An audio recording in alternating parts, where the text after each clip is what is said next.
andar à volta em São Mateus, capítulo 5, capítulo 6. São Mateus, capítulo 5, diz-nos que bem-aventurados sois vós, quando vos injuriarem, quando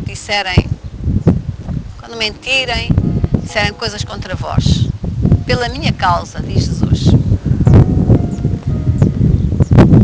Um dia eu sofri uma acusação estando inocente. Depois de chorar, pedi a Deus uma palavra. Levou-me a São Mateus capítulo 5, a razão porque eu nunca mais esqueço. E quando eu li o que lá estava escrito, em vez de chorar, regozijei-me, alegrei-me, porque eu estava inocente daquilo que me estavam a apontar. O que é que nós vamos fazer? Vamos ficar zangados? Não vamos voltar a falar com a pessoa em causa que naquele momento tanto nos transtornou? Geralmente o espírito do mundo diria isso. Nunca mais fales para essa pessoa. Nunca mais lhe digas adeus. O espírito do mundo é isso que nos transmite. O espírito de Deus não é isso que nos transmite. Diz que devemos perdoar e aí vamos encontrar o Pai Nosso em São Mateus capítulo 6.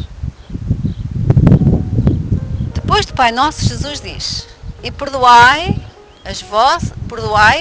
a quem vos tem ofendido, para que o vosso Pai também vos perdoe as vossas ofensas. Se eu não falar mais para essa pessoa, é porque não perdoei.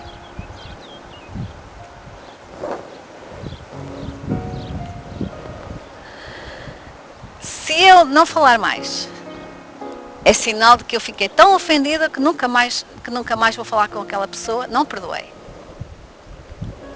Como é que eu posso fazer a oração do Pai Nosso e pedir a Deus que perdoe as minhas ofensas? Se eu não perdoei, e Jesus diz, se não perdoardes aos homens as ofensas, também vosso Pai não vos perdoará as vossas. O perdão é um sentimento que nós temos de ter no coração. Porque se eu não perdoo, Deus nunca me vai perdoar também. Então, eu tenho de continuar a falar com sentimento de perdão e de amor com a pessoa que na altura foi usada para dizer o que não devia contra mim. Quando eu falo comigo, é o caso que está a passar com muitos de nós. Muitas das vezes já blasfemaram, já disseram tanta coisa e nós inocentes. Isso são as injustiças. Deus diz que faz justiça aos seus escolhidos, ainda que tardio. Às vezes nós queremos que Deus faça justiça de imediato. Mas Deus prova-nos. Espera o seu tempo. Mas a seu tempo Deus faz justiça. Mas a justiça que Deus faz não é aquela justiça que o homem pensa que é a justiça feita. A justiça de Deus é que vai acontecer mal àquela pessoa e eu quero a ver lá no fundo. Essa não é a justiça de Deus. Deus não tem prazer a que um pecador continue a pecar. Deus não tem prazer na morte de um pecador. Deus está à espera que a pessoa se arrependa. Para a pessoa se arrepender, nós somos os vasos que glorificam o nome de Deus e que temos que ser nós a dar essa abertura para a pessoa reconhecer. Não vamos apontar, não vamos acusar, não vamos cair no mesmo erro de responder como olho por olho, dente por dente. Não. A nossa missão é transbordarmos de amor, de compaixão por aquela pessoa que foi usada para nos acusar.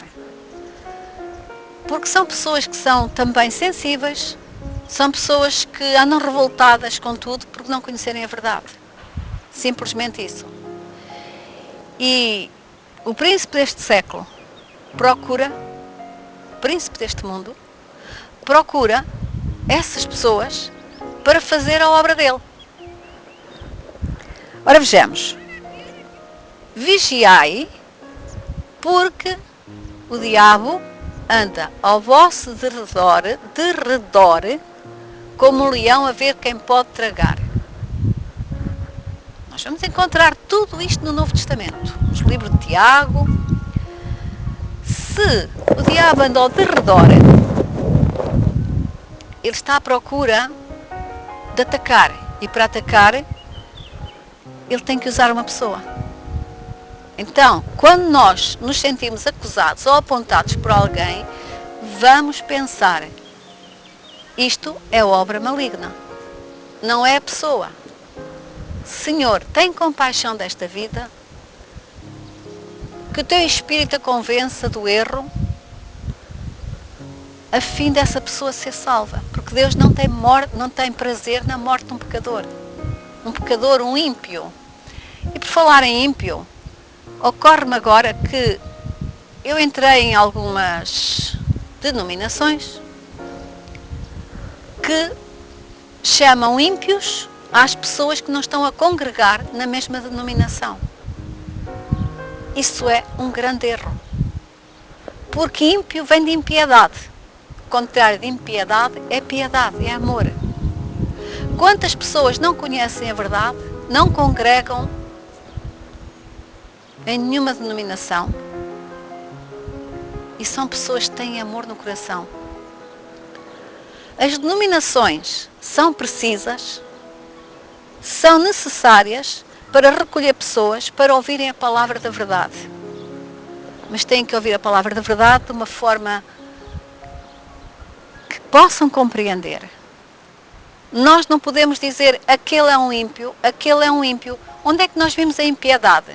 Nós vimos a impiedade numa pessoa que maltrata outra, que maltrata um animal, que é a criação de Deus, e é um ponto que nós devemos de focar, os animais que são criação de Deus, que passam fome, passam frio, passam sede, e não podem pedir pão, e muitas das vezes são escorraçados.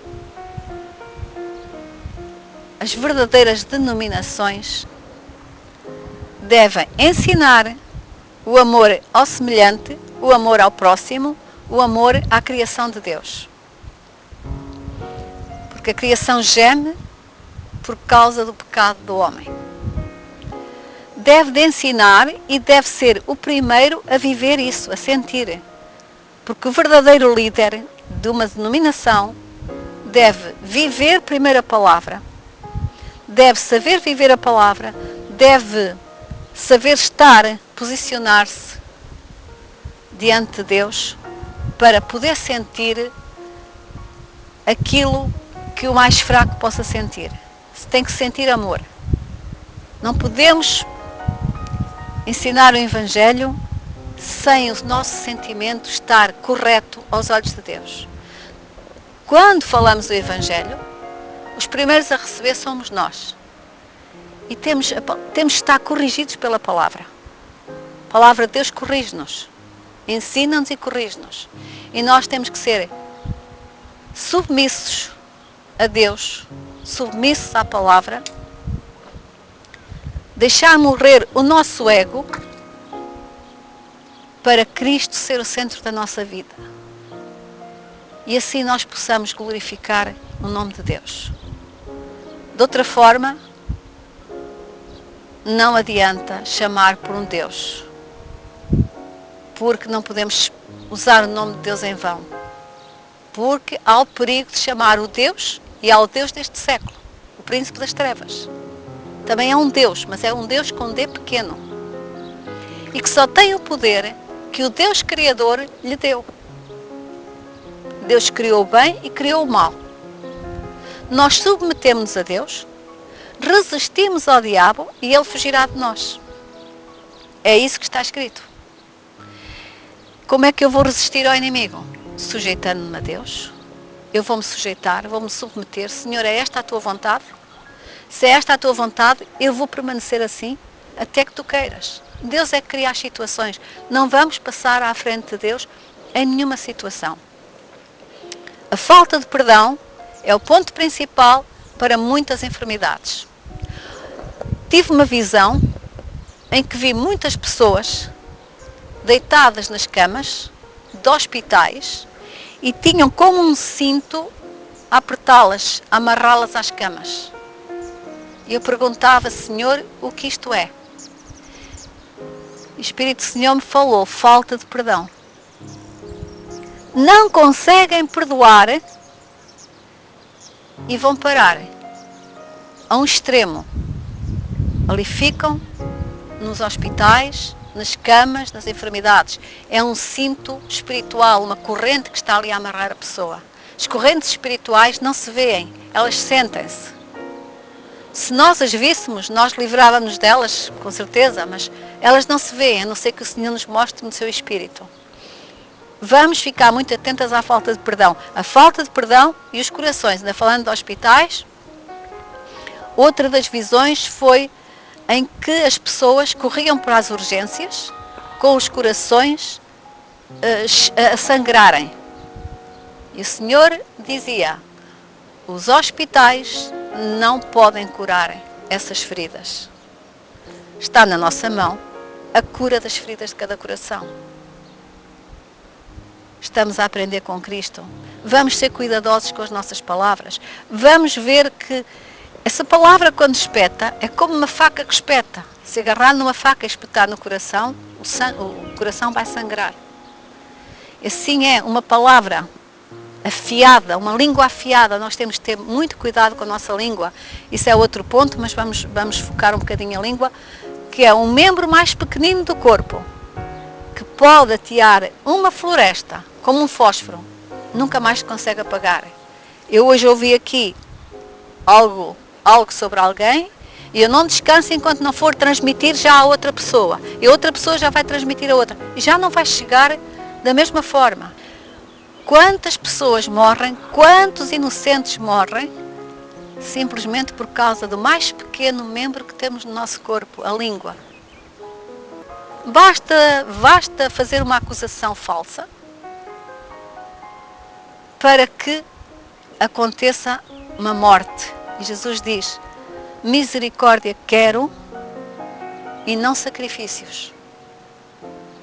E mais, e diz e mais, dais ofertas e não temos o ponto principal, que é o amor. Vamos ser cuidadosos com o nosso trato, vamos ser cuidadosos com a nossa boca, com a nossa língua, porque há muitas mortes, muitos inocentes que morrem, simplesmente por causa de uma acusação, de algo que falaram que não era verdade.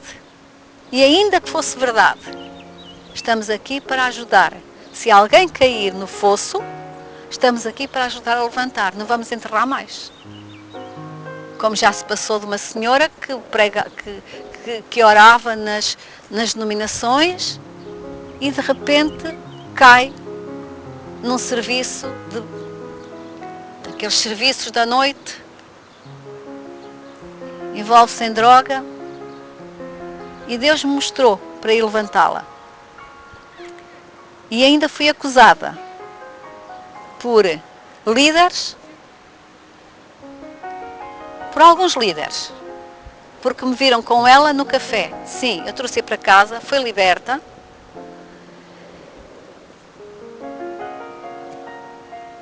Ajudei-a. O que eu respondi foi, se Jesus andasse aqui na terra como homem neste momento, o que é que ele faria? Iria-lhe pôr a mão e dizia, anda minha filha, sai do fosso onde caíste para onde o inimigo te atirou. Mas não, os próprios lugares onde ela congregou, a atiraram ao fundo. Toda a gente lhe voltou as costas. Graças a Deus, se algum dia ela tiver oportunidade de ouvir esta mensagem, vai saber que hoje ela vive uma vida boa, uma vida reconciliada com Deus, mas que líderes e outros religiosos a tiraram ao fundo. Sim, eu estive com ela no café, tive que a acompanhar. Mas teve que acompanhar a tomar um café para devagarinho ir libertando-a do vício que o corpo dela o corpo dela já estava viciado. Isto para dar o exemplo de que não sou melhor que ninguém. Isso ocorreu, eu estou a falar o que ocorreu através de mim, não estou a falar de experiências de outras pessoas. Com certeza que muita gente já teve essas experiências. E nós estamos aqui para socorrer, para que se nós precisarmos, alguém nos ponha a mão. Nós precisamos que Deus nos ponha a mão e que use pessoas para nos socorrer no momento no momento oportuno que nós necessitamos. E todos nós carecemos, precisamos uns dos outros. Ninguém pode dizer eu não preciso daquela pessoa. Ninguém. Vamos meditar nisto, vamos nos aprofundar na palavra, neste conhecimento e vamos ver que a nossa vida vai bem. Ainda estamos a tempo de nos reconciliarmos com Deus e com o nosso semelhante. Mas nós podemos dizer, como é que eu vou reconciliar com uma pessoa que não fala comigo há tantos anos e que é uma pessoa intratável, que não quer diálogo? Sim, há pessoas que não querem diálogo. Já me aconteceu a mim. Já, sim. Mas eu, para me sentir bem, escrevi uma carta pedindo desculpa porque algo errado eu tivesse feito para provocar outras situações. Posso não. Pode haver pessoas que se sentem ofendidas até com isso. Mas então, sentimos no nosso coração o verdadeiro perdão e com esse sentimento de perdão nós vamos clamar a Deus em favor dessa pessoa. O Espírito Santo encarrega-se de colocar no coração da pessoa que era intratável, encarrega-se de colocar amor, um sentimento de piedade, também. É a obra do Espírito Santo. Nós é que temos que sentir compaixão para que Deus se compadeça. O Espírito Senhor me falou uma vez também sobre a compaixão. Eu compadeço-me de quem tu te compadeceres. É muito fácil a dizer, olha, o Senhor te abençoa. Olha, o Senhor que te perdoa, que tenha compaixão de ti. É muito fácil. Não. Nós é que temos que sentir isso no nosso coração. Nós é que temos que ser os primeiros a sentir a compaixão e o perdão. E aí o Espírito de Deus faz o resto acontecer. O verdadeiro perdão está no nosso coração, a verdadeira compaixão está no nosso coração e depois o Espírito de Deus se encarregará de fazer o resto. E aí nós não vamos mais mentir para Deus. Não vou fazer Pai Nosso que estás nos céus e por aí fora, perdoa as minhas dívidas ou as minhas ofensas como eu tenho perdoado. Se eu não perdoei, como é que eu fico? Estou a mentir para Deus. É melhor nunca dizer o Pai Nosso. É melhor nunca falar com Deus enquanto sentir esse sentimento. E essa é a razão porque Jesus nos ensina, se estás de más relações com o teu irmão, vai reconcilia-te com ele e depois então entrega a tua oferta. Vamos, aquilo que nós podemos reconciliar, nós reconciliamos. Aquilo que já não está ao nosso alcance, vamos sentir essa reconciliação no coração. O Espírito de Deus é maravilhoso. Vamos ao sentimento de perdão, não nos vamos prender a nós mesmos. Porque se eu não consigo perdoar, eu estou-me a prender a mim mesma. E daí, tantas enfermidades incuráveis. Vamos partir para a vida em Cristo.